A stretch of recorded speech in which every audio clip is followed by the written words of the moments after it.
ಕ್ರಿಸ್ತಲಿಲ್ಲದವನು, ಇಸ್ರಾಯೇಲಿನ ಬಾಧ್ಯತೆಯಲ್ಲಿ ಹಕ್ಕಿಲ್ಲದವರು, ಪರಕೀಯರು, ವಾಗ್ದಾನಕ್ಕೆ ಸಂಬಂಧವಾದಂಥ ಒಡಂಬಡಿಕೆಗಳಿಗೆ ಅನ್ಯರು, ನಿರೀಕ್ಷೆ ಇಲ್ಲದವರು, ಈ ಲೋಕದಲ್ಲಿ ದೇವರಿಲ್ಲದವರು ಆಗಿದ್ದರಿಂದ ಜ್ಞಾಪಕ ಮಾಡಿಕೊಡ್ರಿ.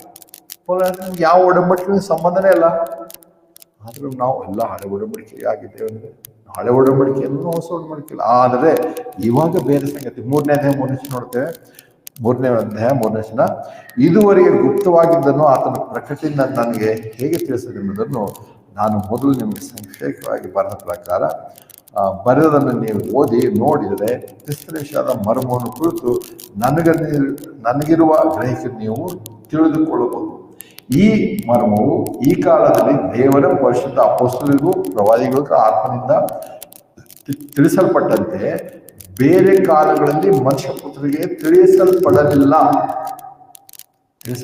ಅದೇನೆಂದರೆ ಅನ್ಯ ಜನರು ಯಹೂದ್ಯರೊಂದಿಗೆ ಸಹಬಾಧ್ಯರು, ಒಂದೇ ದೇಹವಾದವರು, ದೇಹದವರು, ಸುವಾರ್ತೆಯಿಂದ ಕ್ರಿಸ್ತನ ಮೂಲಕ ಆತನ ವಾಗ್ದಾನದಲ್ಲಿ ಪಾಲುಗಾರರು ಆಗಿರಬೇಕೆಂಬುದೇ ಇಲ್ಲಿ ರಹಸ್ಯವಾಗಿರುತ್ತೆ, ಮರ್ಮವಾಗಿರುತ್ತೆ ದೇವರು ತಿಳಿಸ್ತಿದ್ದಾರಂತೆ. ಹೀಗೆ ತಿಳಿಸಿದ ತಕ್ಷಣ ಇಲ್ಲಿಗೆ ಬರ್ತಾರೆ ಅನೇಕರು. ಇದಾದ ತಕ್ಷಣ ಅಂದರೆ ನಾವ್ಯಾರು ಅಂದರೆ ನಮ್ಮೊಂದಿಗೆ ದೇವರು ಹೊಸ ಒಡಂಬಡಿಕೆ ಅಂದರೆ ನಾವು ನ್ಯೂ ಇಸ್ರಾಯೇಲ್ಸ್ ಅಂತ ಹೇಳ್ತಾರೆ. ನಾವು ಹೊಸ ಇಸ್ರಾಯೇಲರು. ದೇವರು ಹಳೆ ಇಸ್ರಾಯೇಲ್ ತೆಗೆದಾಕದ ಅವರು ಯೇಸು ಕ್ರಿಸ್ತನಿಗೆ ಹಿಂಸಿಸೋದು, ಸಾಯಿಸೋದು ಎಲ್ಲ ನೋಡಿದ್ರು. ದೇವರನ್ನು ಪರಿಪೂರ್ಣ ಕೈಬಿಟ್ಟ. ಈಗ ನಾವು ಹೊಸ ಇಸ್ರಾಯೇಲರು. ಕ್ರಿಶ್ಚಿಯನ್ ಅಂದರೆ ಯಾರು?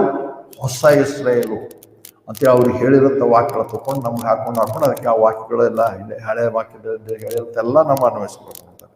ಇಲ್ಲ, ಬದಲಾಗಿ ನೋಡ್ತೇವೆ ಹಾಗಲ್ಲ. ಅದರ ಬದಲಾಗಿ ನಮಗೆ ದೇವರು ಏನಂತಾರೆ ಹೊಸ ಸೃಷ್ಟಿಯನ್ನಾಗಿ ಮಾಡಿದ್ರೆ ಹೊರತು ಹೊಸ ಇಲ್ಲಿ ಹೇಳೋ ಪ್ರಕಾರ ಹೊಸ ಒಡಂಬಡಿಕೆಗೆ ಒಳಗಾದ ಜನರನ್ನಾಗಿ ಮಾಡಲಿಲ್ಲ. ನಮಗೆ ಅದಕ್ಕೆ ಸಂಬಂಧ ಇಲ್ಲ. ಅದಕ್ಕೆ ನಾವು ಸ್ಪಷ್ಟವಾಗಿ ನೋಡ್ಬೇಕಾದ್ರೆ ಹೇಗೆ ನೋಡ್ತೇವೆ, HZKL 36ನೇ ಅಧ್ಯಾಯ 24-27 ನೋಡ್ತೇವೆ. HZKL 36ನೇ ಅಧ್ಯಾಯ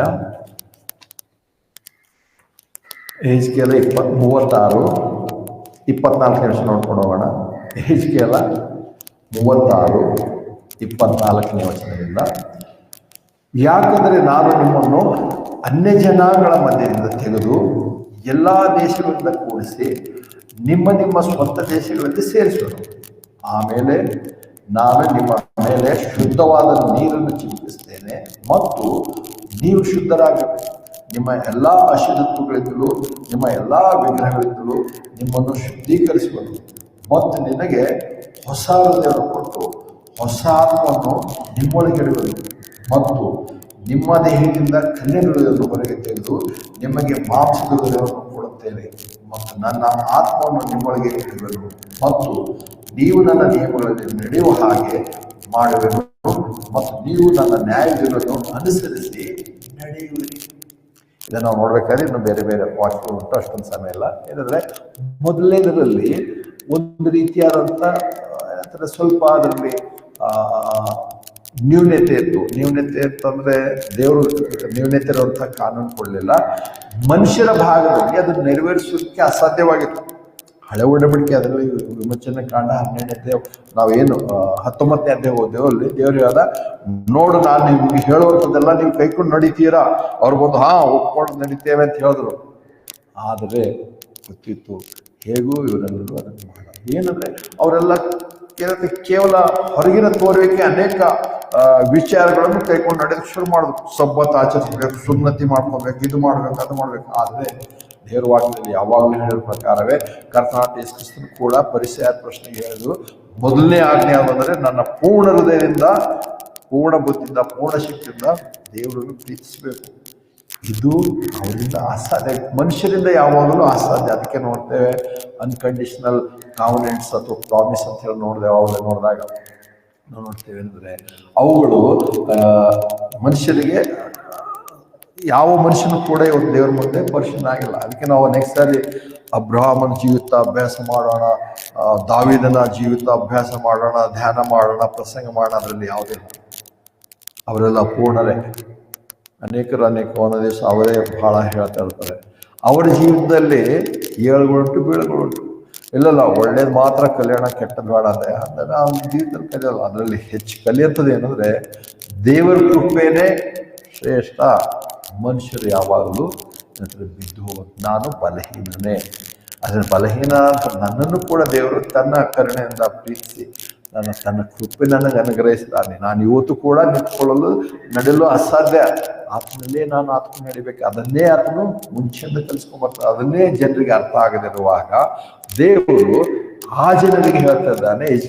ಅನೇಕರು ಏಷ್ಯಾಯ, ಎಜ್ಕೇಲ, ಯೆರೆಮೀಯ ಇವೆಲ್ಲ ಪತ್ರಿಕೆ ಮೂಲಕ ನಾನು ನಿಮ್ಮೊಂದಿಗೆ ಹೊಸ ಒಡಂಬಡಿಕೆ ಮಾಡ್ಕೋತೆ. ಅದಕ್ಕೆ ಆತನ ಹೇಳ್ತಾ ಇದ್ದಾನೆ ಇಲ್ಲಿ ಬರುವಾಗ 24 ವರ್ಷದಲ್ಲಿ, ಯಾಕಂದ್ರೆ ನಾನು ನಿಮ್ಮನ್ನು ಅನ್ಯ ಜನಗಳ ಮಧ್ಯದಿಂದ ತೆಗೆದು ಎಲ್ಲಾ ದೇಶಗಳಿಂದ ಕೂಡಿಸಿ ನಿಮ್ಮ ಸ್ವಂತ ದೇಶಗಳಲ್ಲಿ ಸೇರಿಸುವುದು. ಹೇಳುವಾಗ ಯಾರಿಗೆ?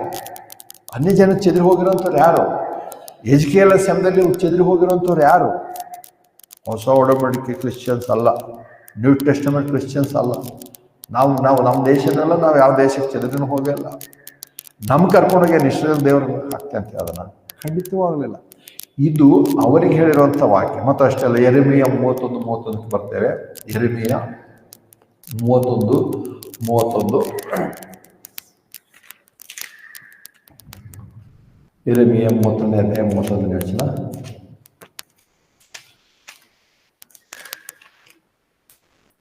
ಯೆರೆಮೀಯ 31:31 ಈಗ ಹೊಸ ಒಡಂಬಡಿಕೆಯನ್ನು ಮಾಡಿಕೊಳ್ಳೋ ದಿನಗಳು ಬರುವೆಂದು ಕರ್ತನು ಹೇಳುತ್ತಾನೆ. ಆಗ ನಾನು ಇಸ್ರಾಯೇಲ್ ಮನೆತನದ ಸಂಗಡಲು ಯೆಹೂದದ ಮನೆತನದ ಸಂಗಡಲು ನಾನು ಅವರ ತಂದೆಗಳ ಸಂಗಡ ಅವರನ್ನು ಐಗುಪ್ತ ದೇಶದಿಂದ ಹೊರತರುವುದಕ್ಕೆ ಅವರ ಕೈ ಹಿಡಿದ ದಿವಸದಲ್ಲಿ ಮಾಡಿದ ಒಡಂಬಡಿಕೆ ಹಾಗಲ್ಲ. ಆ ನನ್ನ ಒಡಂಬಡಿಕೆಯನ್ನು ಅವರು ಯಜಮಾನನಾಗಿದ್ದಾಗ್ಯೂ ಮೀರಿದರೆಂದು ಕರ್ತನು ಹೇಳುತ್ತಾನೆ. ಆದರೆ ನಾನು ಇಸ್ರಾಯೇಲ್ ಮನೆತನದ ಸಂಗಡ ಮಾಡುವ ಒಡಂಬಡಿಕೆ ಇದೆ. ಆ ದಿವಸಗಳ ಆದ ಮೇಲೆ ನಾನು ನ್ಯಾಯಪ್ರಮಾಣವನ್ನು ಅವರೊಳಗೆ ಇಟ್ಟು ಅವರ ಹೃದಯದಲ್ಲಿ ಅದನ್ನು ಬರೆಯುವನು ಮತ್ತು ನಾನು ಅವರಿಗೆ ದೇವರಾಗುವೆನು, ಅವರು ನನ್ನ ಜನವಾಗಿರುವೆನು ಕರ್ತನು ಹೇಳುತ್ತಾನೆ. ಮತ್ತು ನೆರೆಯವನು ಸಹೋದರನಿಗೆ ಸಹೋದರನು ಕರ್ತನನ್ನು ತಿಳಿದೆ ಎಂದು ಇನ್ನು ಮೇಲೆ ಬೋಧಿಸುವುದಿಲ್ಲ.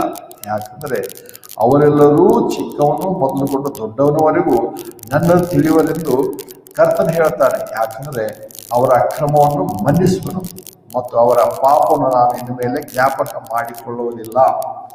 ಇಲ್ಲಿ ಸ್ಪಷ್ಟವಾಗಿ ದೇವರ ವಾಕ್ಯದಲ್ಲಿ ಹೇಳ್ತದೆ. ಹೊಸ ಒಡಂಬಡಿಕೆ ಹಳೆ ಒಡಂಬಡಿಕೆ ಕುರಿತು ದೇವರು ಹೇಳ್ತಿದ್ದಾನೆ ಮತ್ತು ಅನೇಕ ಸಾವಿರ ವರ್ಷಗಳಿಂದಲೇ ಹೇಳಿದ್ದಾನೆ.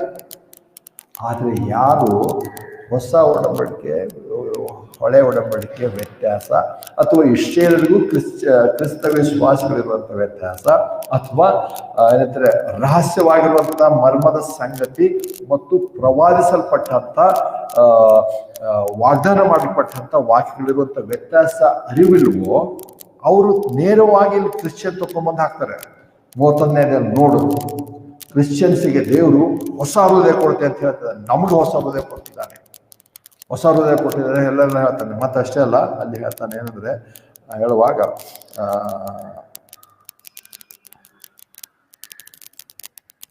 33ನೇ ಆದರೆ ನಾನು ಇಸ್ರಾಯೇಲ್ ಮನೆತನದ ಸಂಗಡ ಮಾಡುವ ಒಡಂಬಡಿಕೆ ಇದೆ. ಆ ದಿವಸಗಳಾದ ಮೇಲೆ ನಾನು ನ್ಯಾಯ ಪ್ರಮಾಣ ಅವರೊಳಗೆ ಇಟ್ಟು ಅವರ ಹೃದಯದಲ್ಲಿ ಬರೆಯುವನು. ನ್ಯಾಯ ಪ್ರಮಾಣ ಲಾ ಎಂಬುದಾಗಿ ಹೇಳ್ತಾನೆ, ಧರ್ಮಶಾಸ್ತ್ರ ಅಂತ ಹೇಳ್ತಾನೆ, ಸ್ಕ್ರಿಪ್ಚರ್ ಅಂತಲ್ಲ ಅಥವಾ ಇಡೀ ಬೈಬಲ್ ಅಂತಲ್ಲ. ಅಂದ್ರೆ ಇಲ್ಲಿ ಸ್ಪಷ್ಟವಾಗಿ ಇಸ್ರಾಯೇಲರಿಗೆ ಮಾಡಿರುವಂಥ ವಾಗ್ದಾನ, ನಾನು ಆರಿಸಿಕೊಂಡಿರುವಂಥ ಜನರಿಗೆ ಮಾಡಿರುವಂಥ ವಾಗ್ದಾನ. ಇನ್ನಂತ ಇವತ್ತು ಮತ್ತೆ ಎಲ್ಲ ಇಡೀ ಬೈಬಲ್ ವಿಶ್ವಾಸಿಗಳಿಗೆ ಕಲ್ಲಿನ ಹೃದಯ ತೆಗೆದುಹಾಕಿ ಮಾಂಸ ಹೃದಯ ಕೊಟ್ಟು ಅದ್ರಿಗೆ ದೇವರೇ ವಾಕ್ಯಗಳು ಅದನ್ನೆಲ್ಲ ಬರೆದು ಕೊಟ್ಟಿದ್ದಾನೆ ಅಂತ ಹೇಳಿ. ಇಲ್ಲಿ ದೇವರೆಲ್ಲ ವಾಕ್ಯಗಳು ಬರೋದಿಲ್ಲ, ಬರೀ ಲಾ ಧರ್ಮಶಾಸ್ತ್ರ ಯಾವುದು ನ್ಯಾಯ ಪ್ರಮಾಣ ಯಾವುದು ಹೇಳಲ್ಪಟ್ಟಿತ್ತು ಅದನ್ನು ಮಾತ್ರ ಹೇಳ್ತಾರೆ. ಅದಕ್ಕೆ ನಾವು ಇನ್ನೊಂದ್ಸರಿ ಓದಿದ್ರೆ ಗೊತ್ತಾಗುತ್ತೆ ಇದು ಯಾರೊಂದಿಗೆ ಮಾತಾಡ್ತಿದ್ದಾನೆ.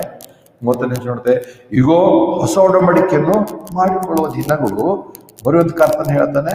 ಆಗ ನಾನು ಇಸ್ರಾಯೇಲ್ ಮನೆತನದ ಸಂಗಡಲು ಯೆಹೂದ ಮನೆತನದ ಸಂಗಡಲು ನಾನು ಅವರ ತಂದೆಗಳ ಸಂಗಡ ಅವರನ್ನು ಐಗುಪ್ತ ಹೊರಗೆ ತರುವುದಕ್ಕೆ ಅವರ ಕೈ ಹಿಡಿದ ದಿವಸದಲ್ಲಿ ಮಾಡಿದ ಒಡಂಬಡಿಕೆ ಹಾಗಲ್ಲ.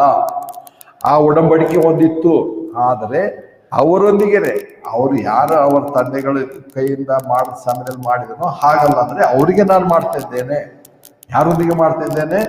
ಇಸ್ರಾಯೇಲರ ಮನೆತನದವರ ಸಂಗಡಲು ಯೆಹೂದದ ಮನೆತನದ ಸಂಗಡಲು ಹೊಸ ಒಡಂಬಡಿಕೆಯನ್ನು ಮಾಡ್ತಾ ಇದ್ದೇನೆ. ಆದರೆ ಇವರು ಅಷ್ಟೆಲ್ಲ ವಾಕ್ಯ ಡೀಟೇಲ್ ಹೋಗೋದು ಬೇಡ, ಅವೆಲ್ಲ ಕೇಳಬೇಡ. ಒಂದು ಸ್ಪಿರಿಚುವಲ್ ಮೀನಿಂಗ್ ಕೊಡೋಣ.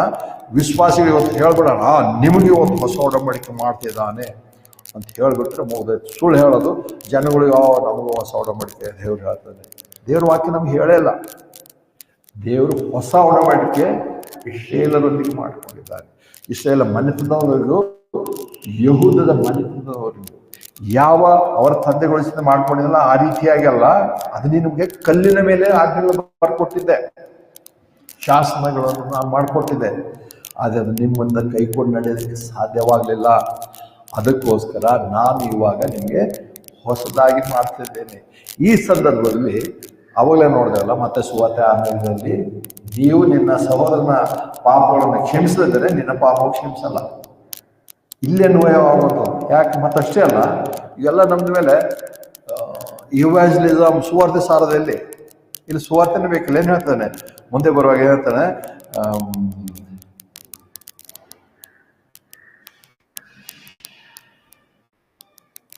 34ನೇ ವಚನ, ಮತ್ತು ನೆರೆಯವನಿಗೆ ನೆರೆಯವನು, ಸಹೋದರನಿಗೆ ಸಹೋದರನು ಕರ್ತನನ್ನು ತಿಳಿಯಿರಿ ಎಂದು ಇನ್ನು ಮೇಲೆ ಬೋಧಿಸುವುದಿಲ್ಲ. ಯಾಕಂದ್ರೆ ಅವರೆಲ್ಲರೂ ಚಿಕ್ಕವರು ಮೊದಲುಗೊಂಡು ದೊಡ್ಡವರಿಗೂ ನನ್ನನ್ನು ತಿಳಿಯುವರೆಂದು ಕರ್ತನು ಹೇಳ್ತಾನೆ. ಇಲ್ಲಿ ಪ್ರೀಚಿಂಗ್ ಇಲ್ಲ, ಎವಾಂಜಲಿಸಮ್ ಇಲ್ಲ, ಸುವಾರ್ತೆ ಇಲ್ಲ, ಏನಿಲ್ಲ. ಇದು ಒಂದು ವೇಳೆ ಚರ್ಚ್ ತಗೊಂಡ್ಬಂದ್ರೆ ಚರ್ಚಿಗೆ ಅನ್ವಯ ಆಗುತ್ತೆ ಅಂದ್ರೆ ಇವತ್ತು ಮತ್ತೆ ನಾವು ಯಾರಿಗೆ ಹೇಳಬೇಕಾಗಿಲ್ಲ. ಬೋಧನೆನೂ ಬೇಡ, ಸುವಾರ್ತೆ ಹೇಳೋದು ಬೇಡ, ಏನು ಬೇಡ. ಇಲ್ಲೇನು ಹೇಳ್ತಾರೆ? ನಾನು ನಿಮ್ಮ ಹೃದಯದ ಬರ್ಕೊಡ್ತೇನೆ, ಬರ್ಕೊಟ್ಟ ತಕ್ಷಣ ಇದ್ಮೇಲೆ ನಿಮ್ಗೆ ಏನೂ ಇಲ್ಲ. ಒಬ್ಬರಿಗೊಬ್ರು ಏನು ಹೇಳೋದೇ ಬೇಡ. ಆದರೆ ಅವರು ಅದನ್ನು ಬೇಕಂದ್ರೆ ಮತ್ತೆ ಈ ಕಡೆ ಇನ್ನೊಂದು ಮಾಡ್ಬೇಕಂತ. ಇದು ಒಂದು ಕಾಲ ಇನ್ನು ಮುಂದೆ ಬರ್ಲಿಕ್ಕಿದೆ. ಒಡಂಬಡಿಕೆ ದೇವರು ಕರ್ತನಂತೆ ಅಲ್ಲಿ ನಾವು ಕೆಲವು ವಾಕ್ಯ ನೋಡೋದಲ್ಲ. ಒಡಂಬಡಿಕೆ ಏನು ಟೆಸ್ಟಮೆಂಟ್ ಅಂದರೆ ಅದಕ್ಕೆ ಮರಣ ಹೊಂದಬೇಕಾದಂಥದ್ದು ಇದೆ. ಮರಣ ಹೊಂದಿದಾಗಲೇ ಆತನು ಎದ್ದು ಬಂದಾಗ ಮತ್ತೆ ಹೊಸ ಒಡಂಬಡಿಕೆ ಮಾಡಿದ್ದಾನೆ ನಮ್ಮ ಕರ್ತನ. ಆ ಹೊಸ ಒಡಂಬಡಿಕೆ ಮಾಡಿದ್ದಾನೆ. ಒಂದೇ ಮರಣ, ಎರಡು ಉಪಯೋಗಗಳು. ಒಂದೇ ರಕ್ತ, ಎರಡು ಉಪಯೋಗಗಳು. ಅದನ್ನೇ ಅನೇಕರು ಅರ್ಥ ಮಾಡ್ಕೊಳ್ಳೋದಾರ. ಒಂದಕ್ಕೊಂದು ಹೋಲಿಕೆ ಮಾಡೋದಲ್ಲ, ಮಿಕ್ಸ್ ಮಾಡಿ ಚೌಚ ಮಾಡಿ ಎಲ್ಲ ಹಾಕ್ತಿರ್ತಾರೆ. ನಾವು ಎಲ್ಲ ಓದ್ಕೊಂಡು ಎಲ್ಲ ಒಂದು ಸರಿ ಕೂತ್ಕೊಂಡು ಯೋಚನೆ ಮಾಡಿದ್ರೆ ಈ ವಾಕ್ಯದಲ್ಲಿ ಹೀಗಿದೆ, ವಾಕ್ಯದಲ್ಲಿ ಹೇಗಿದೆ, ನಮ್ಗೆ ಯಾವ್ದು ಅನ್ವಯ ಆಗುತ್ತೆ? ಯಾವ ಪ್ರಶ್ನೆ ಬರುತ್ತೆ? ನಾವು ಹೊಸ ಒಡಂಬಡಿಕೆಯ ಕ್ರಿಶ್ಚಿಯನ್ಸು ಅಲ್ಲ, ಹಳೆ ಒಡಂಬಡಿಕೆ ಕ್ರಿಶ್ಚಿಯನ್ಸು ಅಲ್ಲ. ನಾವು ವಿಭಿನ್ನವಾಗಿರುವಂಥದ್ದು, ಪರಿಪೂರ್ಣವಾಗಿ ವಿಭಿನ್ನವಾದಂಥದ್ದು. ಮತ್ತು ನಾವು ಸ್ವಕೀಯ ಜನರು, ವಿಚಿತ್ರವಾದಂಥ ಜನಾಂಗ, ಮತ್ತು ಏನಂತಾರೆ ಶ್ರೇಷ್ಠವಾದಂಥ ದೇಶ, ಆ ಪೇತ್ರನ ಹೇಳುವಂಥ ಆ ಜನರು ಕೂಡ ನಾವಲ್ಲ. ಅವರೆಲ್ಲರೂ ಇಷ್ಟಕ್ಕೆ ಸಂಬಂಧಪಟ್ಟವು. ನಾವು ಇವತ್ತಾದರೂ ಇನ್ನೂ ಅನೇಕ ಅದಕ್ಕೆ ಇಲ್ಲಿ ಹೇಳುವಾಗ ಒಬ್ಬರಿಗೊಬ್ಬರು 34 ಏನಂತೆ ನೆರೆಯವನಿಗೂ ಸಹೋದರನಿಗೂ ಕರ್ತನ ತಿಳಿದೆ ಅಂತ ಹೇಳಬೇಕಾಗಿಲ್ಲ. ಹೃದಯದಲ್ಲಿ ದೇವರು ಹೇಳಿದ್ದಾರೆ. ಇದು ಹೇಗಾಗುತ್ತೆ? ಪರಿಶುದ್ಧಾತ್ಮನ ಮೂಲಕವಾಗಿ ಅದು ಆಗುತ್ತೆ. ಪರಿಶುದ್ಧಾತ್ಮನ ಮೂಲಕವಾಗಬೇಕಾದ್ರೆ ಆ ಒಂದು ಮಧ್ಯಸ್ಥಿತಿ, ಇಬ್ರಿಯ ಪತ್ರಿಕೆ 8:13 ನೋಡಿದಾಗ ಒಡಂಬಡಿಕೆ ಮಧ್ಯಸ್ಥನಾಗಿರುವಂಥವನು ಸತ್ತು ಉಣಲ್ಪಟ್ಟು ಎಬ್ಬಿಸಲ್ಪಟ್ಟಾಗಲೇ, ಅಥವಾ ಯೋಹಾನ ಸುವಾರ್ತೆ 14ರಲ್ಲಿ ಹೇಳಿರುವ ಹಾಗೆ ಆತನು ನಾನು ತಂದೆ ಬಳಿಗೆ ಹೋಗ್ತೇನೆ, ನಾನು ಹೋದಾಗ ನಿಮಗೆ ಆದರಣೆ ಕೊಡುವಂಥವನನ್ನು ಕಳಿಸ್ಕೊಡ್ತೇನೆ. ಯಾಕೆ ಆದರಣೆ? ಕಂಫರ್ಟರ್ ಅಂತ ಹೇಳಿದ್ದಾನೆ. ಆ ಸಂಗೀತನೇ ಈ ವಾಕ್ಯಕ್ಕೆ ಅನ್ವಯವಾಗುತ್ತೆ ಚೆನ್ನಾಗಿ. ಅದನ್ನು ನಾವು ಅಭ್ಯಾಸ ಮಾಡೋಣ ಮುಂದಿನ ದಿವಸಗಳಲ್ಲಿ. ಆ ಆದರಣೆ ಬಂದಾಗ ಆತನು ನಿಮ್ಮಲ್ಲಿ ಇರುವಾಗ ಆತನು ಹೇಳ್ತಾನೆ, ಅವನು ಒಬ್ಬರನ್ನು ತಿಳಿಯಿರಿ ಅಂತ ಹೇಳಲ್ಲ. ನೀವು ಈ ದೇವರ ವಾಕ್ಯ ತಿಳ್ಕೊಡ್ರಿ, ನೀವು ಈ ಸುವಾರ್ತೆ ಕೇಳ್ರಿ, ಎಲ್ಲ ಅದರ ಅವಶ್ಯಕತೆನೇ ಇಲ್ಲ ಅಂತ ಹೇಳ್ತಾನೆ. ಅಂದರೆ ದೇವರು ಕರ್ತನ ಯೇಸು ಪರಿಶುದ್ಧಾತ್ಮಕ ಮೂಲಕ ಅದನ್ನು ಏನಂತಾರೆ ನೆರವೇರಿಸುವುದಕ್ಕೆ ಆತನು ಏನಂತಾರೆ ಪ್ರಾರಂಭ ಮಾಡಿದ್ದಾನೆ. ಅಂದರೆ ಪರಿಪೂರ್ಣ ಅದು ಮುಂದೇನೂ ಆಗ್ತದೆ. ಅಪೊಸ್ತಲರ ಕೃತ್ಯ 3:19 ನೋಡ್ತೇವೆ. ಅಪೊಸ್ತಲರ ಕೃತ್ಯ 3:19, ಅಪೊಸ್ತಲರ ಕೃತ್ಯಗಳು 3ನೇ ಅಧ್ಯಾಯ 19ನೇ ವಚನ. ಅಪೊಸ್ತಲರ ಕೃತ್ಯಗಳು 3ನೇ ಅಧ್ಯಾಯ 19ನೇ ವಚನ. ಆದ್ದರಿಂದ ನಿಮ್ಮ ಪಾಪಗಳು ಅಳಿಸಲ್ಪಡುವಂತೆ ನೀವು ಮಾನಸಾಂತರ ಕೊಟ್ಟು ತಿರುಗಿಕೊಡ್ರಿ. ಆಗ ಕರ್ತನ ಸನ್ನಿಧಾನದ ನಿಮಗೆ ವಿಶ್ರಾಂತಿ ಕಾಲಗಳು ಒದಗುವುದು. ಇದಲ್ಲದೆ ಮೊದಲು ನಿಮಗೆ ಸಾಲ್ಪಟ್ಟಂತೆ ಯೇಸು ಕ್ರಿಸ್ತನ ಆತನು ಕಳಿಸುವನು. ಲೋಕಾದಿ ತನ್ನ ಎಲ್ಲಾ ಪಕ್ಷದ ಪ್ರವಾದಿಗಳ ಬಾಯಿ ಮುಖಾಂತರ ದೇವರು ತಿಳಿಸಿದವರು ಯಥಾಸ್ಥಿತಿಗೆ ಬರುವ ಸಮಯದವರೆಗೆ ಸ್ವರ್ಗದಲ್ಲಿ ಆತನು ಇರುವುದು ಅವಶ್ಯವಾಗಿದೆ. ಇಲ್ಲ ನೋಡುವಾಗ ಹೇಳ್ತಾನೆ, ಆದರೆ ನಿಮ್ಮ ಪಾಪಗಳು ಅಳಿಸಲ್ಪಡುವಂತೆ, ಅಲ್ಲಿ ಇಂಗ್ಲಿಷ್ನಲ್ಲಿ ಚೆನ್ನಾಗಿ ಹೇಳ್ತಾನೆ, ಮೇ ಬಿ ಬ್ಲಾಟೆಡ್ ಅಂತ ಹೇಳ್ತಾನೆ. ಇಲ್ಲಿ ನಾವು ನೋಡುವಾಗ ಏನಂದ್ರೆ ನಿಮ್ಮ ಪಾಪಗಳು ಕ್ಷಮಿಸಲ್ಪಟ್ಟಿವೆ ಹೇಳ್ತಾ ಇಲ್ಲ, ಕ್ಷಮಿಸಲ್ಪಡುವಂತೆ. ಯಾವಾಗ? ಆತನು ಬಂದಾಗ. ಅಪೊಸ್ತಲರ 2ನೇದಿಂದಲೂ ಬೋಧನೆ ಮಾಡ್ಕೊಂಬರುವಂಥದ್ದು ಯಾರಿಗೆ? ಪಂಚಾಶತ್ತಮ ದಿವಸದಲ್ಲಿ ಪಂಚಾಶತ್ತಮ ಹಬ್ಬವನ್ನು ಆಚರಿಸಲು ಸೇರಿ ಬರುವಂಥ ಯಹೂದ್ಯರಿಗೆ ಪೇತ್ರ ನಿಂತ್ಕೊಂಡು ಹೇಳ್ದ, ಅನ್ಯ ಭಾಷೆಗಳಲ್ಲಿ ಮಾತಾಡದ, ಎಲ್ಲ ಮಾಡ್ದ. ಅವರಿಗೆ ಆ ಬೋಧನೆ ಮುಂದುವರಿಸ್ತಾ ಇರ್ತಿದ್ದಾನೆ. ಇನ್ನೂ ನಿಮ್ಮ ರಕ್ಷಣೆ ಪರಿಪೂರ್ಣ ಆಗಿಲ್ಲ, ನಿಮ್ಮ ರಕ್ಷಣೆ ಇನ್ನೂ ಮುಂದೆ ಆಗಿತ್ತು. ಹಳೆ ಒಡಂಬಡಿಕೆಯಲ್ಲಿ ಏನಿತ್ತು? ಹೋದ ಹೋರಿಗಳ ರಕ್ತಗಳನ್ನು ಯಜ್ಞವಾಗಿ ಅರ್ಪಿಸಬೇಕು. ನೀವು ಪಾಪ ಮಾಡ್ತಾ ಇರ್ತೀರ, ಪಾಪ ಮಾಡಕ್ಕೆ ನೀವು ಯಜ್ಞಗಳನ್ನು ಅರ್ಪಿಸ್ತಾನೆ ಇರಬೇಕು. ಮತ್ತೆ ಇವತ್ತೆಲ್ಲ ಮುಗಿತಲ್ಲ, ನೆಕ್ಸ್ಟ್ ಡೇ ಮಾಡ್ತಾನೆ ಇರಬೇಕು. ಆದರೆ ಹೊಸ ಒಡಂಬಡಿಕೆ ಬಂದ ಕರ್ನಾಟಕ ಇಬ್ರಿಯ ಪತ್ರಿಕೆ ಒಂದೇ ಸರಿ ಆತನು ಹೋದ ಹೋರಿಗಳ ರಕ್ತವನ್ನು ಅರ್ಪಿಸಿದ್ರೆ ತನ್ನ ಪರಿಶುದ್ಧವಾದಂಥ ಶ್ರೇಷ್ಠವಾದಂಥ ರಕ್ತವನ್ನು ಅರ್ಪಿಸಿ ನಿತ್ಯವಾದಂಥ ವಿಮೋಚನೆ ಮಾಡಿದರು. ಇನ್ನು ಮೇಲೆ ಅವರಿಗೆ ಮತ್ತೆ ಡೈಲಿ ಮಾಡೋದು ಬೇಕಾಗಿಲ್ಲ. ಮತ್ತೆ ಅವರು ಯಜ್ಞಗಳ ಅರ್ಪಿಸಬೇಕು. ವರ್ಷಕ್ಕೊಂದು ಮಹಾಯಾಜಕನ ಹೋಗೋದು ಅವಶ್ಯಕತೆ ಇಲ್ಲ. ಯಾಕಂದ್ರೆ ಕ್ರಿಸ್ತನು ಅದನ್ನು ಪರಿಪೂರ್ಣವಾಗಿ ಮಾಡಿದ್ರು. ಹಾಗೆ ಮಾಡಿರುವಾಗ ನೋಡ್ತೇವೆ, ಮತ್ತೆ ಹಾಗೆ ಮಾಡುವಂಥದ್ದು ಉತ್ತಮವಾದಂಥ ಆಗಿತ್ತು. ಅದಕ್ಕೆ ಯೆರೆಮೀಯ 31ರಲ್ಲಿ ಹೇಳ್ತಿದ್ದಾನೆ, ಹಿಂದೆ ನಿಮ್ಮ ತಂದೆಗಳ ಜೊತೆ ಮಾಡ್ಕೊಂಡಿರೋಂಥ ಒಡಂಬಡಿಕೆ ಅಲ್ಲ.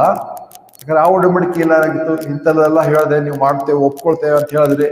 ಆದರೆ ಪ್ರತಿ ಸರಿ ನೀವು ಬೀಳ್ತಿದ್ರಂತ ಗೊತ್ತಿತ್ತು. ಬೀಳುವಾಗ ಏನ್ ಮಾಡಬೇಕಾಗಿತ್ತು? ನೀವು ಪ್ರತಿ ಸಾರಿ ರಕ್ತ, ದೇವರ ನಿಯಮ, ರಕ್ತಧಾರ ಇಲ್ಲದೆ ಪಾಪ ಪರಿಹಾರವಿಲ್ಲ. ಅದನ್ನು ಆತನು ಕಲಿಸ್ಕೊಂಬಂದ. ಅದಕ್ಕೋಸ್ಕರ ಅವರು ಏನಂದ್ರೆ ದೇವರು ನೇಮಿಸಿರುವಂಥ ಪಕ್ಷಿಗಳಾಗಲಿ ಪ್ರಾಣಿಗಳಾಗಲಿ ಅದನ್ನು ಸಮರ್ಪಿಸಿದ ರಕ್ತವನ್ನು ಸಮರ್ಪಿಸುವ ಮೂಲಕ ಆ ರಕ್ತ ಅವರ ಪಾಪ ಪರಿಪೂರ್ಣವಾಗಿ ಕ್ಷಮಾಪಣೆ ಆಗ್ತಿರ್ಲಿಲ್ಲ. ಆದರೆ ತಾತ್ಕಾಲಿಕವಾಗಿ ದೇವರ ಕೋಪವನ್ನು ಗುರಿಯಾಗದಂತೆ ತಪ್ಪಿಸ್ಕೋತಿದ್ರು. ಅದಕ್ಕೆ ಹೇಳ್ತಾನೆ ಅದು ಅಪೂರ್ಣವಾಗಿತ್ತು, ಅಥವಾ ಅದಕ್ಕಿಂತ ಉತ್ತಮವಾದಂಥ ಒಡಂಬಡಿಕೆ ತರುತ್ತಿದ್ದೇನೆ. ಆ ಒಡಂಬಡಿಕೆ ಏನಂದ್ರೆ ಕರ್ತನಾದಂಥ ಯೇಸು ಒಂದೇ ಸರಿ ಎಲ್ಲ ಪಾಪಗಳು ಕ್ಷಮಿಸಲ್ಪಟ್ಟಿವೆ. ಆದರೆ ಯಾರು ಇನ್ನು ಹಳೆ ಒಡಂಬಡಿಕೆಯಿಂದ ಹೊಸ ಒಡಂಬಡಿಕೆ ನೋಡ್ತಾ ಇದ್ದಾರೋ ಅವರಿಗೆ ರಕ್ಷಣೆ ಪರಿಪೂರ್ಣವಾಗಿಲ್ಲ. ಅವ್ರು ಇನ್ನೂ ಎದುರು ನೋಡ್ತಾ ಇದ್ದಾರೆ. ಯಾಕಂದ್ರೆ ಕರ್ತನಾದಂಥ ಯೇಸು ಕ್ರಿಸ್ತನಿಗೆ ಬಂದಾಗ ಅದನ್ನೇ ಅಪೊಸ್ತಲ ಕೃತ್ಯ 3ನೇ ಅಧ್ಯಾಯ 19ರಿಂದ ನೋಡ್ತೇವೆ, 20ನೇ ವಚನ. ಇದಲ್ಲದೆ ಮೊದಲು ನಿಮಗೆ ಸಾರಲ್ಪಟ್ಟಂತ ಯೇಸು ಕ್ರಿಸ್ತನನ್ನು ಆತನ ಕಳಿಸುವನು. ಅಂದ್ರೆ ತಿರುಗಿ ಯೇಸು ಕ್ರಿಸ್ತನ ಕಳಿಸುವನು. ಆವಾಗ ನಿಮಗೆ ಅದು ಪರಿಪೂರ್ಣವಾಗುತ್ತೆ. ಆದ್ರೆ ನಾವು ಇವತ್ತು ಹೊಸ ಏನಂತಾರೆ, ಮತ್ತೆ ನನಗೂ ಅದೇ ಬರ್ತದೆ ಹೊಸ ಒಡಂಬಡಿಕೆ ವಿಶ್ವಾಸಿಗಳು. ಆದರೆ ನಾವು ಏನಂತಾರೆ ಕ್ರಿಸ್ತನ ದೇಹದ ಅಂಗಗಳಾಗಿರುವಂಥ ನಮಗೆ ಹಾಗೆ ಹೇಳ್ತಾರೆ. ನಾವು ಬರೋವರೆಗೂ ಪಾಪ ಕ್ಷಮಾಪಣೆ ಆಗಿಲ್ಲ ಅಂತ ಎದುರು ನೋಡ್ತಿಲ್ಲ. ನಾವು ಯಾರು ಹೊಸ ಒಡಂಬಡಿಕೆ ಹಳೆ ಒಡಂಬಡಿಕೆ ಒಳಗಾಗಿದ್ದಾರೋ ಆತನ ಬರೋಣವನ್ನು ಇನ್ನು ಅಪೇಕ್ಷಿಸ್ತಾರೆ. ಅದಕ್ಕೆ ಆತನ ಹೇಳ್ತಾನೆ 25 ಜನ, ಲೋಕಾದಿಂದ ತನ್ನ ಎಲ್ಲಾ ಪರಿಶುದ್ಧ ಪ್ರವಾದಿಗಳ ಬಾಯಿ ಮುಖಾಂತರ ದೇವರು ತಿಳಿಸಿದೆಲ್ಲವುಗಳನ್ನು ಯಥಾಸ್ಥಿತಿಗೆ ಬರುವ ಸಮಯದವರೆಗೆ ಸ್ವರ್ಗದಲ್ಲಿ ಆತನು ಇರುವುದು ಅವಶ್ಯಕವಾಗಿದೆ. ಅಂದ್ರೆ ಪೇತ್ರನು ಹೇಳ್ತಾನೆ, ಆತನು ಬಂದನು, ಸತ್ತನು, ಉಣಲ್ಪಟ್ಟನು, ಎಬ್ಬಿಸಲ್ಪಟ್ಟನು. ಅದಕ್ಕೆ ಪೌಲನು ಕೂಡ ಇದೇ ಸುವಾರ್ತೆ ಅಂತ ಹೇಳುವಾಗ ಆತನು ಹೇಳ್ತಾನೆ, ಬರಹಗಳಲ್ಲಿ ಬರೆದಿರೋ ಪ್ರಕಾರ ಆತನು ಸತ್ತನು, ಉಣಲ್ಪಟ್ಟನು. ಬರಹಗಳಲ್ಲಿ ಬಂದಿರೋ ಪ್ರಕಾರವೇ ಆತನು ಸತ್ತರೊಳಗಿಂದ ಎಬ್ಬಿಸಲ್ಪಟ್ಟನು. ಅಂದ್ರೆ ಕರ್ತನಾದ ಯೇಸು ಕ್ರಿಸ್ತನ ಮರಣ, ಸಮಾಧಿ, ಪುನರುತ್ಥಾನ ರಹಸ್ಯವಾಗಿರಲಿಲ್ಲ. ಅದು ಏನಂತಾರೆ ಪ್ರವಾದಿಸಲ್ಪಟ್ಟಂತ ಬಹಿರಂಗವಾದಂಥ ದೇವರ ವಾಕ್ಯವದಾಗಿತ್ತು. ಆದರೆ ಕೆಲವು ಸಂಗತಿಗಳು ರಹಸ್ಯವಾಗಿರುತ್ತೆ. ಆತನು ಸತ್ತ ಒಳಗಿಂದ ಎದ್ದು ಬಂದ ಮೇಲೆ ಏನನ್ನು ಮಾಡ್ತಾನೆ, ಅದು ಕೆಲವು ಸಂಗತಿಗಳು ರಹಸ್ಯವಾಗಿ, ಅದನ್ನು ಪೌಲನಿಗೆ ಮಾತ್ರವೇ ತಿಳಿಸಿ. ಅದಕ್ಕೋಸ್ಕರ ಇಲ್ಲಿ ಹೇಳ್ತಾನೆ, ಪೇತ್ರನು ಆತನು ತಿರುಗಿ ಬರ್ತಾನೆ. ಅಲ್ಲಿವರೆಗೂ ಆತನು ಪರಲೋಕದಲ್ಲಿರುವಂಥ ಅವಶ್ಯಕತೆ ಉಂಟು. ಆತನು ಬಂದಾಗ ನಿಮಗೆ ರಕ್ಷಣೆ ಆಗ್ತದೆ ಅಂತ ಹೇಳ್ತಾನೆ. ನಾವು ಇವತ್ತು ಆ ರಕ್ಷಣೆ ನೋಡ್ತಾ ಇಲ್ಲ. ನಾವು ಆಲ್ರೆಡಿ ರಕ್ಷಣೆ ಹೊಂದಿದ್ದೇವೆ. ಪೌಲನ್ ಏನು ಹೇಳ್ತಾನೆ, ಆಲೋಗಲೇ ನಿಮ್ಮನ್ನು ಕರ್ತನಿಗೆ ಆತನು ಪರಲೋಕದಲ್ಲಿ ನಿಮ್ಮನ್ನು ಕುಳ್ಳಿರಿಸಿದ್ದಾನೆ. ಎಫೆಸ 2 ನೋಡಿದ್ದೇವೆ, ಎಷ್ಟು ಸರಿ ನೋಡಿದ್ದೇವೆ, ನೋಡೋಣ. ಎಫೆಸ 2ನೇ ಅಧ್ಯಾಯ 6ನೇ ವಚನ, ಎಫೆಸ 2ನೇ ಅಧ್ಯಾಯ. ಮತ್ತು ನಮ್ಮನ್ನು ಆತನು ಕೂಡ ಎಬ್ಬಿಸಿ ಕ್ರಿಸ್ತ ಯೇಸುವಿನಲ್ಲಿ ಆತನು ಕೂಡ ಸ್ವರ್ಗದ ಸ್ಥಳಗಳಲ್ಲಿ ಕುಳ್ಳಿರಿಸಿದ್ದಾನೆ. ಹೇಗೆ ಕುಳ್ಳಿರಿಸ್ತಾನೆ? ಯಾವಾಗ ನಮ್ಮನ್ನು ಪಾಪದಲ್ಲಿ ತೊಳೆದಿದ್ದಾನೋ, ಪರಿಶುದ್ಧನಾಯ ಮಾಡಿದ್ದಾನೋ, ನಾವು ರಕ್ಷಣೆ ಹೊಂದಿದ್ದೇವೆ, ನಾವು ಪಾಪರಹಿತರಾಗಿದ್ದೇವೆ, ನಾವು ನಿತ್ಯ ಜೀವನ ಹೊಂದಿದ್ದೇವೆ. ಅದಕ್ಕೋಸ್ಕರ ಪೌಲನು ಹೇಳ್ತಿದ್ದಾನೆ, ನಿಮಗೆ ಪರಲೋಕದಲ್ಲಿ ಆಲ್ರೆಡಿ ಕುಳ್ಳಿರಿಸಿದ್ದಾನೆ. ಪೇತ್ರನೇ ಹೇಳ್ತಿದ್ದಾನೆ, ಇಲ್ಲ, ನೀವೂ ಆತನ ಪರಲೋಕದಲ್ಲಿರುವಂಥ ಕರ್ತನು ಭೂಮಿಗೆ ಬರೋದು ನೀವನ್ನು ಕಾಯ್ತಾ ಇರಬೇಕು. ಹಳೆ ಒಡಂಬಡಿಕೆ ಹೊಸ ಒಡಂಬಡಿಕೆ ಒಳಗಾಗಿರುವಂಥವ್ರು ನಾವು. ಹೊಸ ಒಡಂಬಡಿಕೆ ಒಳಗಾಗಿಲ್ಲ, ಹಳೆ ಒಡಂಬಡಿಕೆ ಒಳಗಾಗಿಲ್ಲ. ಬದಲಾಗಿ ನಮ್ಮನ್ನು ಕರ್ತನ ನಂಬಿಕೆಯ ಮೂಲಕ ನಾವು ಆಲ್ರೆಡಿ ಪರಲೋಕದಲ್ಲಿ ಕುಳ್ಳಿರಿಸಲ್ಪಟ್ಟಿದ್ದೇವೆ. ಅದಕ್ಕಿಂತ 1ನೇ ಅಧ್ಯಾಯ 13ನೇ ಹೇಳ್ತಾನೆ, ಆತನ ಹೀಗೆ ಸುವಾರ್ತೆ ಮುಖಾಂತರ ನಿಮ್ಮನ್ನು ಕ್ಷಮಿಸಲ್ಪಟ್ಟು ಪಾಪದಿಂದ ತೊಳೆದು 1:13 ನೋಡ್ತೇವೆ. ಅದೇ ಎಫೆಸದವರಿಗೆ 1ನೇ ಅಧ್ಯಾಯ 13ನೇ. ನಿಮ್ಮ ರಕ್ಷಣೆ ವಿಷಯವಾದ ಸುವಾರ್ತೆ ಎಂಬ ಸತ್ಯವಾಕ್ಯವನ್ನು ಕೇಳ್ತಿ ಕ್ರಿಸ್ತನಲ್ಲಿ ನಂಬಿಕೆಟ್ಟರಾದ ನೀವು ಸಹ ವಾಗ್ದಾನ ಮಾಡಲ್ಪಟ್ಟ ಪವಿತ್ರಾತ್ಮನ ಮುದ್ರೆಯನ್ನು ಹೊಂದಿದಿರಿ. ಆತನ ಮಹಿಮೆ ಸ್ತುತಿಗೋಸ್ಕರ ಕೊಂಡುಕೊಂಡ ಸ್ವಾಸ್ಥ್ಯದವರಿಗೆ ವಿಮೋಚನೆ ಆಗೋ ತನಕ ಆತನು ನಮ್ಮ ಬಾಧ್ಯತೆಗೆ ಸಂಚಕಾರನಾಗಿದ್ದಾನೆ. ಇವೆಲ್ಲವುಗಳು ನಾವು ಆತನಲ್ಲಿ ಹೊಂದಿದ್ದೇವೆ. ಮತ್ತು ಅಷ್ಟೇ ಅಲ್ಲ, ಮುಂದೆ ನಾವು ಏನಂತಾರೆ ಪರಲೋಕದಲ್ಲಿ ಆತನಿಗೆ ನಮ್ಮನ್ನು ಕೂಡಿಸಿದ್ದಾನೆ. ಮತ್ತು 7ನೇ ವಚನ ನೋಡ್ತೇವೆ, ಅದೇ 1ನೇ ಅಧ್ಯಾಯ 7ನೇ ವಚನ. ಆತನ ಕೃಪಾ ಐಶ್ವರ್ಯಕ್ಕನುಸಾರವಾಗಿ ಆತನ ರಕ್ತದ ಮೂಲಕ ಆತನಲ್ಲಿ ನಮಗೆ ವಿಮೋಚನೆ, ಅಂದರೆ ಪಾಪಗಳ ಕ್ಷಮಾಪಣೆಯು ಉಂಟಾಯಿತು. ಪೌಲನೇ ಹೇಳ್ತಾನೆ, ನಿಮಗೆ ಪಾಪಗಳ ಕ್ಷಮಾಪಣೆ ಅದಕ್ಕೆ ನಾವು ಹೇಳ್ತೇವೆ ಪಾಪಗಳ ಕ್ಷಮಾಪಣೆ ಉಂಟಾಗಿದೆ. ಅದೇ ಅಂದರೆ ಅಪೊಸ್ತಲ ಕೃತ್ಯ ಪೇತ್ರ ಹೇಳ್ತಿರುವಂಥ ವಾಕ್ಯಗಳು ತಗೊಂಡ್ರೆ ಪೇತ್ರನಲ್ಲಿ ನಿಮಗೆ ಕ್ಷಮಾಪಣೆ ಆಗಿದೆ ಅಂತ ಹೇಳಲ್ಲ. ಕ್ಷಮಾಪಣೆ ಆಗುತ್ತೆ ಇನ್ನೂ ಮುಂದೆ ಇದೆ. ಹೊಸ ಒಡಂಬಡಿಕೆ ಒಳಗಾಗಿರುವಂಥದ್ದು ಎದುರು ನೋಡ್ತಾ ಇದ್ದಾರೆ. ಅದಕ್ಕೆ ಇವ್ರು ಯಾರು ಹೊಸ ಒಡಂಬಡಿಕೆ ಅಂದರೆ ಅವ್ರು ರಕ್ಷಣೆ ಹೊಂದಿಲ್ಲ. ಮತ್ತು ಒಂದು ವೇಳೆ ಹಾಗೇ ಅವ್ರು ಇದ್ದರೆ ಅದೇ ಪ್ರಾರ್ಥನೆ ಮಾಡ್ತಾ ಇದ್ದಾರೆ. ಯಾಕಂದ್ರೆ ನಮ್ಮಲ್ಲಿ ಅನೇಕರು ಮಾಡೋ ಪ್ರಕಾರ CSI ಮೆಥಡಿಸ್ಟ್ನವರು ಹೇಳೋ ಪ್ರಕಾರ ಪರಲೋಕ ಪ್ರಾರ್ಥನೆ ಯಾವಾಗಲೂ ಹೇಳ್ತಾ ಇರ್ತಾರೆ. ಊಟ ಆದ್ರೆ ಊಟಕ್ಕಿಂತ ಮುಂಚೆ, ಊಟ ಆದ್ಮೇಲೆ ಸತ್ತರು ಹೆಣ ಕೂತರು ಪರಲೋಕ ಪ್ರಾರ್ಥನೆ ಹೇಳ್ತಾನೆ ಇರ್ತಾರೆ. ಇವತ್ತಿನ ಆಹಾರ ಕೊಡು, ನಮ್ಮ ಪಾಪ ಕ್ಷಮಿಸು, ಇಲ್ಲಾಂದ್ರೆ ನೀನು ಕ್ಷಮಿಸಲ್ಲ ಅದು ಹೇಳೋದು. ಮತ್ತು ಮನೆಗೇನು ನಿನ್ನ ರಾಜ್ಯವು ಬರಲಿ. ಯಾರು ರಾಜ್ಯ ಬರಲಿ ಅಂತ ಕಾಯ್ತಾ ಇರ್ತಾರೋ ದೇವ್ರು ಅವ್ರಿಗೆ ಇಲ್ಲೇ ಬಿಡ್ತಾರೆ. ನೀವು ಇಷ್ಟೆಲ್ಲೊತ್ತಿಗೆ ಇಲ್ಲೇ ಶಿಕ್ಷಣ ಓದಿಸ್ರಿ. ಸುವಾರ್ತೆ ಸ್ಪಷ್ಟತೆ ಇಲ್ಲ, ಯೇಸು ಕ್ರಿಸ್ತ ಅವ್ರು ನಂಬಿಲ್ಲ. ನಾವು ರಾಜ್ಯ ಬರಲಿ ನಾವು ಪ್ರಾರ್ಥನೆ ಮಾಡ್ತಿಲ್ಲ. ನಮಗೆ ಆಲ್ರೆಡಿ ಪರಲೋಕದಲ್ಲಿ ಆತ ನಮ್ಮನ್ನು ಕುಳಿಸ್ತಾನೆ. ನಮಗೆ ಪಾಪದಿಂದ ವಿಮೋಚನೆ ಆಗಿದೆ, ಬಿಡುಗಡೆ ಹೊಂದಿದ್ದೇವೆ.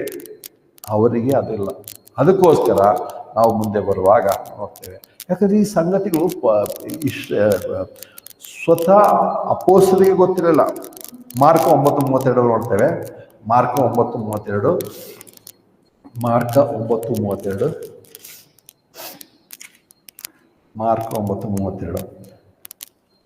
30ನೇ ವಚನ ನೋಡ್ಕೊಳ್ಳೋಣ. ಮಾರ್ಕ 9:30. ಮತ್ತು ಅವರು ಅಲ್ಲಿಂದ ಹೊರಟು ಗಲಿಲಾಯವನ್ನು ಹಾದು ಹೋಗ್ತಿದ್ರು. ಇದು ಯಾರಿಗೂ ತಿಳಿಬಾರದು ಆತನಿಗೆ ಮನಸ್ಸಿತ್ತು. ಯಾಕಂದ್ರೆ ಆತನ ತನ್ನ ಶಿಷ್ಯರಿಗೆ ಬೋಧಿಸಿದ, ಮನುಷ್ಯಕುಮಾರನು ಮನುಷ್ಯರ ಕೈಗಳಿಗೆ ಒಪ್ಪಿಸಲ್ಪಡ್ತಾನೆ, ಅವರು ಆತನನ್ನು ಕೊಲ್ಲೋರು, ಆತನು ಕೊಲ್ಲಲ್ಪಟ್ಟ ತರುವಾಯ 3ನೇ ದಿನದಲ್ಲಿ ಹೇಳುವನು. ಆದರೆ ಅವರು ಆ ಮಾತನ್ನು ಗ್ರಹಿಸಲಿಲ್ಲ ಮತ್ತು ಆತನನ್ನು ಕೇಳುವುದಕ್ಕೂ ಭಯಪಟ್ಟರು.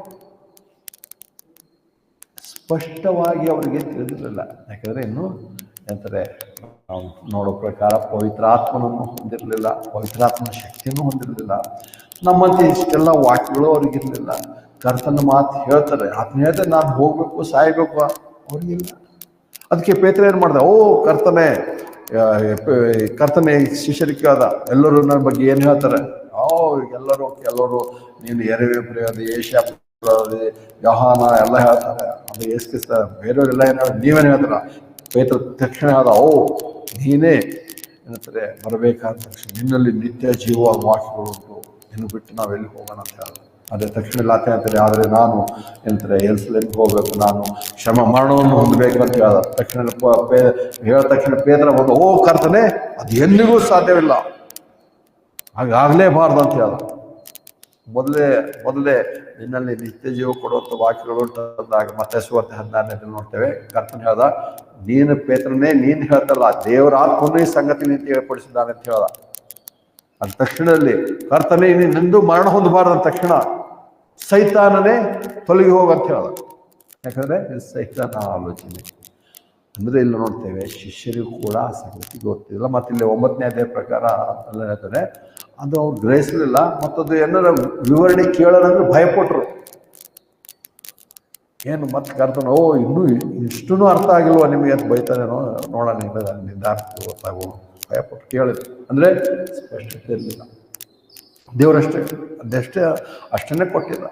ಅದಕ್ಕೆ ಅವರು ಸಮಾಧಿಗೆ ಹೋದಾಗ ನೋಡ್ತೇವೆ, ಒಬ್ಬ ಸಹೋದರಿ ಹೋಗಿ ಆಕೆ ಸಮಾಧಿಯಲ್ಲಿ ದೇಹವಿಲ್ಲದೆ ಇರುವಂಥದ್ದು ನೋಡಿ ಅವಳು ಓಡಿ ಬಂದು ಶಿಷ್ಯರಿಗೆ, ಅದನ್ನು ನೋಡು, ಅವಳು ಹೇಳಿದೆ ಅಂದರೆ ಯಾರೋ ನಮ್ಮ ಕರ್ತನ ದೇಹವನ್ನು ಎತ್ಕೊಂಡು ಹೋಗಿದ್ದಾರೆ, ಕದ್ಕೊಂಡು ಹೋಗಿದ್ದಾರೆ ಅಂತ ಹೇಳಿದ್ರು.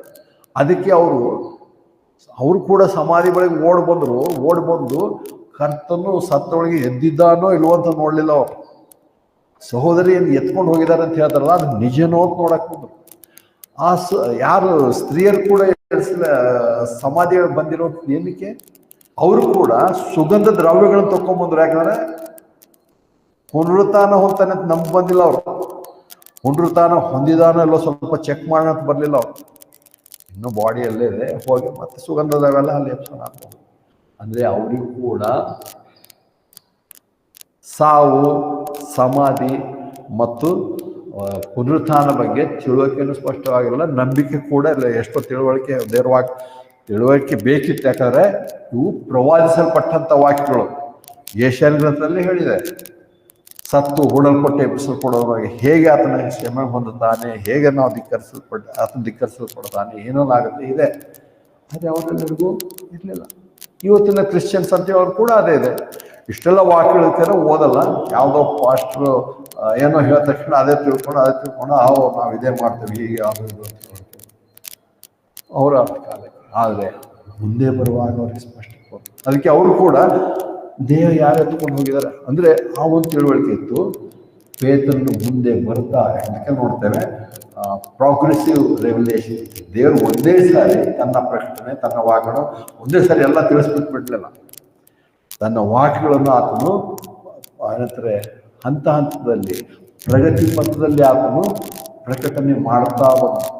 ಒಂದೇ ಸರಿ ಒಂದೇ ಒಂದು ಆತನು ಮೊದಲೇದಾಗಿ ಹೇಳ್ದ, ಈ ಸ್ತ್ರೀಯ ಸಂತಾನಕ್ಕೂ ನಿನ್ನ ಸಂತಾನಕ್ಕೂ ಹಾಗೆ ಮಾಡ್ತಾನೆ. ಆದರೆ ನೀನು ಸ್ತ್ರೀಯ ಸಂತಾನ ಹಿಮ್ಮಡಿಯನ್ನು ಕಚ್ಚುವೆ, ಆದರೆ ಆತನು ನಿನ್ನ ತಲೆಯನ್ನು ಆತನು ಜಜ್ಜುತ್ತಾನೆ.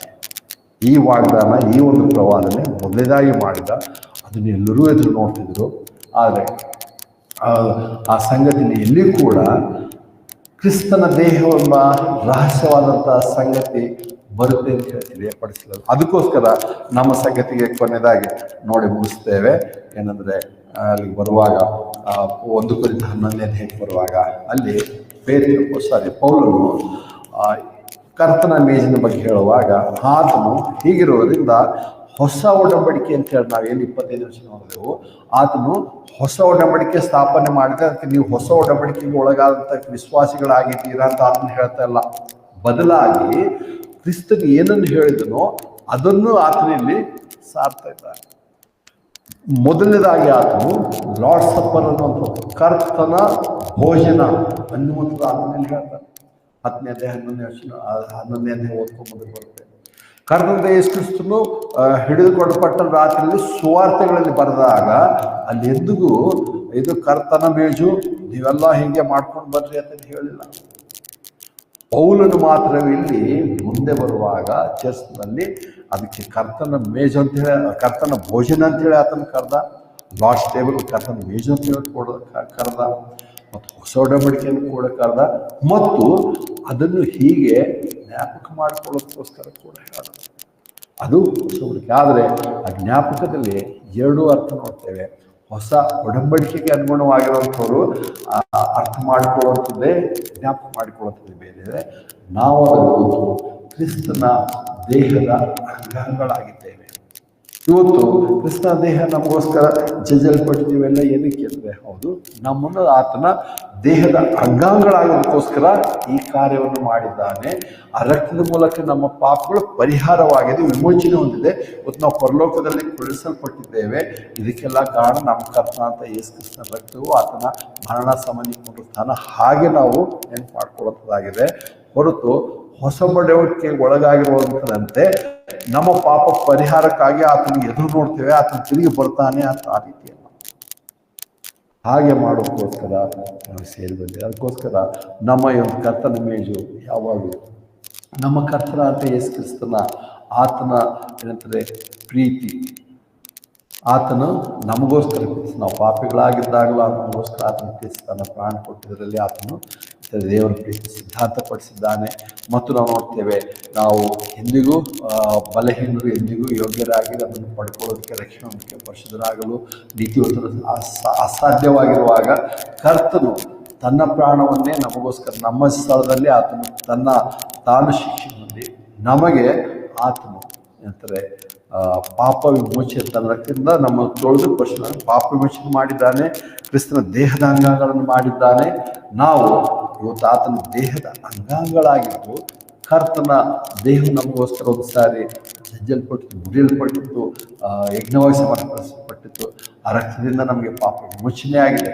ಈ ಸಂಗತಿ ನೆನಪು ಮಾಡೋದಕ್ಕೋಸ್ಕರ ಅದಕ್ಕೆ ಆತನೇ ಯಾಕಂದರೆ ಹೀಗೆ ನೀವು ಮಾಡುವಾಗ ಆತನ ಮರಣವನ್ನು ಪ್ರಸಿದ್ಧಪಡಿಸಿ 26 ನೋಡ್ತೇವೆ. 1 ಕೊರಿಂಥ 11:26 ಯಾಕಂದರೆ ನೀವು ಈ ರೊಟ್ಟಿ ತಿಂದು ಈ ಪಾತ್ರೆಯಲ್ಲಿ ಪಾನ ಮಾಡುವಷ್ಟು ಸಾರಿ ಕರ್ತನ ಮರಣವನ್ನು ಆತನ ಬರುವ ತನಕ ಪ್ರಸಿದ್ಧಪಡಿಸುತ್ತೀರಿ. ಮರಣವನ್ನು ಪ್ರಸಿದ್ಧಪಡಿಸುತ್ತೇವೆ. ಯಾವ ವಿಧದಲ್ಲಿ?